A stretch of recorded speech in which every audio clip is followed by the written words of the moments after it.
আসন্ন পবিত্র ঈদুল আজহা বছরের এই সময়টা ভিন্ন রকম উত্তেজনা আর ব্যস্ততায় কাটে ধর্মপ্রাণ মুসলিমদের। ঈদুল আজহার কেন্দ্রবিন্দুতে থাকে কুরবানির পশু, আর গরুর হাট যেন সেই উৎসবের প্রাণ।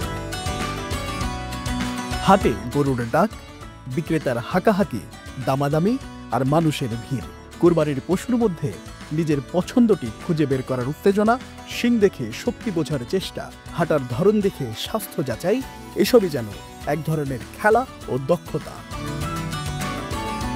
ঈদ উপলক্ষে সারা দেশ থেকে নিজেদের পশু নিয়ে রাজধানীর বিভিন্ন হাটে আসেন ব্যাপারীরা। কেবলমাত্র ব্যবসায়ী নয়, উত্তেজনা, উৎসব মুখর পরিবেশ আর গরু নিয়ে ছোটাছুটি, এসবই সাধারণ পশুর হাটের বাস্তবতা। আনন্দের এই ভিন্ন আবহের নিভৃতে আবার থাকে কিছু চোখের পানি, বিচ্ছেদ বেদনা আর আবেগের বিচ্ছুরণ। অনেকেই বলেন ঈদের আসল মজা হাট থেকেই শুরু। দর কষাকষির মুহূর্তে তৈরি হয় মজার পরিবেশ, আশেপাশের মানুষজনও তাতে মেতে ওঠেন। ইদানিং প্রযুক্তির কল্যাণে কুরবানির পশু বিক্রি হচ্ছে অনলাইনেও।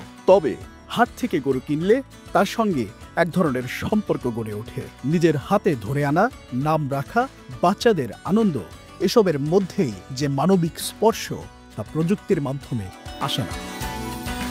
গরু নিয়ে বিকেলে বাড়ি ফেরার সময় প্রতিবেশীদের কৌতূহল, রাস্তায় মানুষের তাকিয়ে দেখা, এই অভিজ্ঞতাই কোরবানি ঈদের স্মৃতিতে রয়ে যায়।